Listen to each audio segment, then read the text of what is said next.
Mudik lebaran itu bid'ah. Jika teman-teman Wahabi mau konsisten, harusnya mudik lebaran itu masuk di dalam kategori bid'ah. Kenapa? Karena Rasulullah Shallallahu Alaihi Wasallam ketika hari raya Idul Fitri gak pernah itu namanya mudik, apalagi halal bihalal. Jelas ini adalah tradisi khas Indonesia.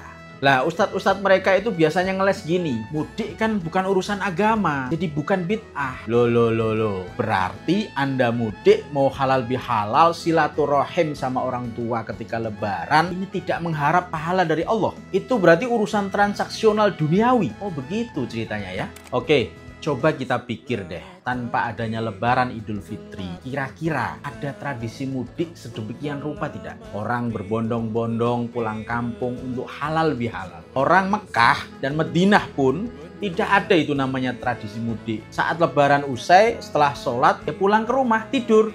Urusan selesai, gak ada yang namanya mudik. Lah setidaknya teman-teman Wahabi ketika mudik itu bentuk inkonsistensi dari pendapat mereka. Ada dua alasan. Yang pertama, pelaksanaan mudik ya, amal baik yang dikhususkan menjelang hari raya Idul Fitri untuk silaturahim orang tua di kampung itu tidak ada dalil dan contoh daripada Rasulullah Shallallahu Alaihi Wasallam. Tidak ada riwayat, satu pun riwayat Rasulullah pulang kampung kemudian halal bihalal sama saudara, sama sanak kerabat, tetangga-tetangga setelah sholat Idul Fitri. Ini jelas tradisi baik khas Indonesia, bukan ajaran langsung dari Rasulullah Shallallahu Alaihi Wasallam. Inkonsistensi yang kedua, teman-teman Wahabi itu mengharamkan kita ahli sunnah wal jamaah bersusah-susah bepergian khusus untuk berziarah di makam baginda Nabi Muhammad Sallallahu Alaihi Wasallam di Madinah. Berdasar satu hadis, la tushaddur rihal illa ila thalathati masajid. Janganlah suatu perjalanan dilakukan dengan bersusah payah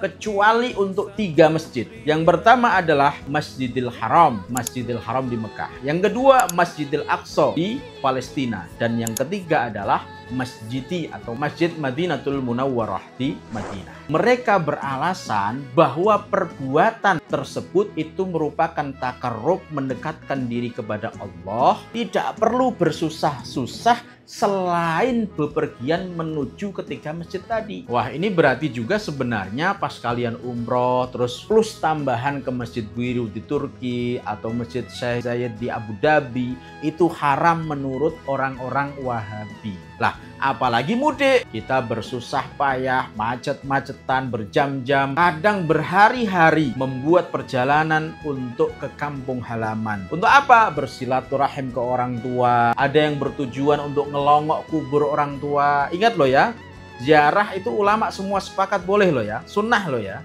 Nah, ini semua bagian juga dari takarrub kepada Allah dan menyalahi hadis di atas menurut pemahaman mereka. Artinya mudik itu harusnya juga dibid'ahkan oleh teman-teman Wahabi. Oke ya, masuk logikanya ya. Oke ya kawan-kawan, masih mau mudik? Ayo bareng kami mudik ke Purwodadi, Jawa Tengah. Kamu mudik kemana? Tulis di kolom komentar ya.